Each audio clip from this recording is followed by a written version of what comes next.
انہوں نے سوال کیا کہ حضور یہ تو فرمائیں اس بال کے نکالنے کا کیا برکت ہو سکتا ہے اور اس بال مبارک کے رکھنے کا کیا برکت ہو سکتا ہے؟ حضرت زید رضی اللہ تعالیٰ رونے لگے، فرماتے ہیں کہ آپ کو پتہ نہیں ہے، ایک بار حضور علیہ الصلوۃ والسلام کے ساتھ میں تشریف فرماتا، حضور نے فرمایا یا زید میں نے نہیں سنا، فرماتے ہیں کہ پھر فرمایا یا زید میں نے نہیں سنا، پھر فرمایا یا زید میں نے نہیں سنا، ادھر ان کی انگلی مبارک لگی، یا زید اس بال مبارک کو، فرماتے اس دن سے میں نے وعدہ کیا کہ اس بال مبارک کو میں رکھوں گا اور قبر تک لے کے جاؤں گا، فرشتے جب آئیں گے پوچھیں گے کہ زید کیا لائے گا، میں یہ بال مبارک کھول کے ان کو دکھاؤں گا یہ حضور علیہ السلام کی یاد لایا۔ یہ ان لوگوں کی مجلس کی کہ آداب، ان لوگوں کی محبت رسول اللہ علیہ السلام کے ساتھ۔ ورنہ آ کر پوچھتے قرآن کا آج کون سا آیت مبارکہ نازل ہوا ہے، حضور ارشاد فرماتے چلے جاتے اپنے گھر میں سو جاتے۔ ہو سکتا تھا، ممکن تھا اگر ہمارے جیسے ہوتے، اور وہ تمام مخلوقات کے اندر انبیاء کرام رسولان اعظام کے بعد افضل المخلوقات صحابہ کرام، کلام اللہ کو اگر ایسے ہی پانا تھا تو موسیٰ علیہ السلام کو کتاب ملا اور وہ پھر موسیٰ علیہ السلام کے بعد 70,000 انبیاء کرام نے اس کا پیغام عام کیا۔ کلام اللہ کا نزول کیا بغیر رسول اللہ علیہ السلام کے بارگاہ خداوندی سے ممکن نہیں؟ کیوں نہیں تھا؟ تو پھر اپنے محبوب کو دے کر بھیجنا،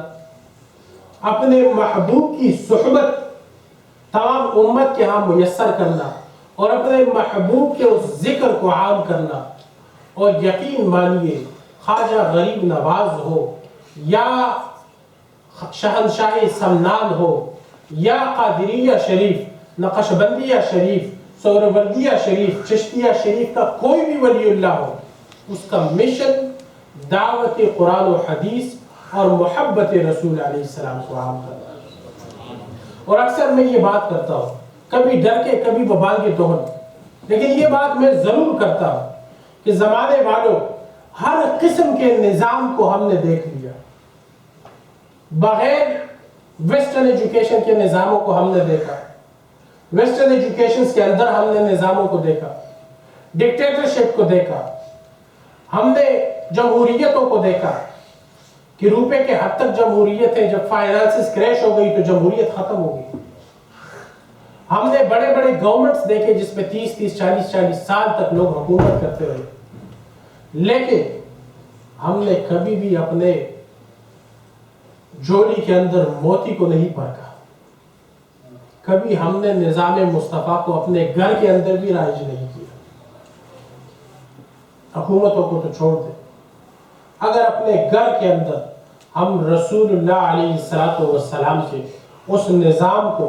جو یہ اولیاء کرام ہم تک پہنچاتے رہے، اگر اس کو ہم نے نافذ کیا، یقین مانیے ہماری دنیا اور ہماری آخرت سنور سکتی ہے۔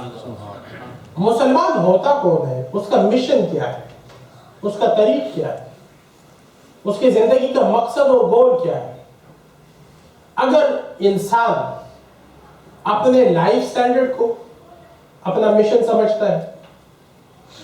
اگر انسان اپنے کسی بڑے رتبے کو اپنا مشن سمجھتا ہے، اگر انسان اپنے لیے اچھی گاڑی اچھے مکان کو مشن سمجھتا ہے، تو یہ میں سمجھتا ہوں عمر کی ضیاع ہے۔ مشن جو قرآن نے ہمیں دیا، اطیعوا اللہ واطیعوا الرسول، 60 سال نوجوان جو بیٹھے ہیں، 60 سال after 65 years, what we are gonna think? Are we gonna regret every single second of our life? کیا ہم پیچھے دیکھ کے یہی سوچتے رہیں گے کہ 30 سال ہم نے مارگیج بھرا ہے، 10-12 سال گاڑی کے فائنانسز کو ارینج کرتے رہے، 5 دن ہم نے کام کیا، 2 دن ہم نے آرام کیا، زندگی ایسی ہی ختم ہو گئی؟ یا کہیں at some point ہم نے چینج بھی ہونا ہے؟ اچھا، وہ چینج کیسا ہونا چاہیے؟ وہ چینج ایسا ہونا چاہیے کہ شہنشاہ سمنان کی طرح اپنے حکومت، اپنے بادشاہت، اپنے پورے علاقے، اپنے تمام دنیاوی مصروفیات، پیسوں کا ریل پھیل، وزراء کا آگے پیچھے ہونا، تمام سپاہیوں کا آگے پیچھے ہونا، تمام مرتبے کو ایک اللہ اور اس کے رسول کے نام پر چھوڑنا، یہ چینج ہونا چاہیے۔ ہم نے کبھی سوچا نہیں، بار بار کہتے کہ صدیق اکبر رضی اللہ تعالیٰ عنہ نے ارشاد فرمایا کہ میں اپنے گھر میں اللہ اور اس کے رسول کا نام چھوڑ کے آیا۔ ایک وہ مقام تھا، ایک یہ مقام ہے،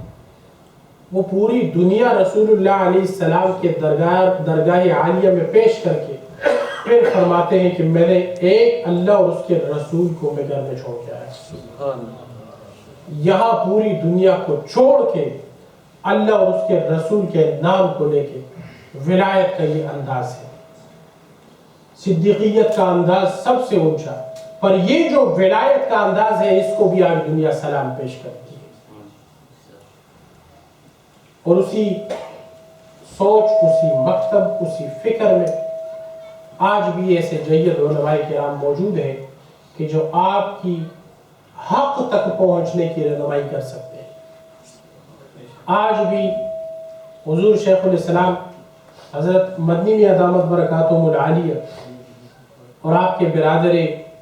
محبوب حضرت غازی ملت دامت برکاتہم العالیہ کے دامن کے ساتھ آپ وابستہ رہیں گے۔ کئی بزرگان دین سے میں نے یہ بات سنی، اور پھر تشفی ہوئی جب غازی ملت دامت برکاتہم العالیہ نے یہ ارشاد فرمایا کہ کئی اولیاء کرام جو اپنا روحانی حصہ لینے اجمیر شریف گئے، ان کو ارشاد ہوا آپ کا حصہ سمنان شریف کے اندر، کچوچا شریف کے اندر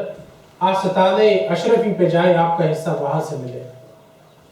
آج ہم بہت ہو گئے، دنیا کی ریل پیل کو بھی بہت آپ نے دیکھا، تمام چیزیں فانی ہے، ایک چیز جو باقی ہے وہ ذات اللہ سبحانہ و تعالی، اور وہ جو اس کے محبوب ہے، اس کے یاد کرنے والے ہیں، وہ حسن اولئک رفیقا، یہ تمام وہ لوگ ہیں جو اچھے راستے پہ چلنے والے ہیں۔ اللہ سبحانہ و تعالی سے دعا ہے کہ ہم کو صراط مستقیم نصیب فرمائے، اولیاء کاملین کی اتباع محبت نصیب فرمائے، اور سنت مطہرہ کے اوپر عمل کرنے کی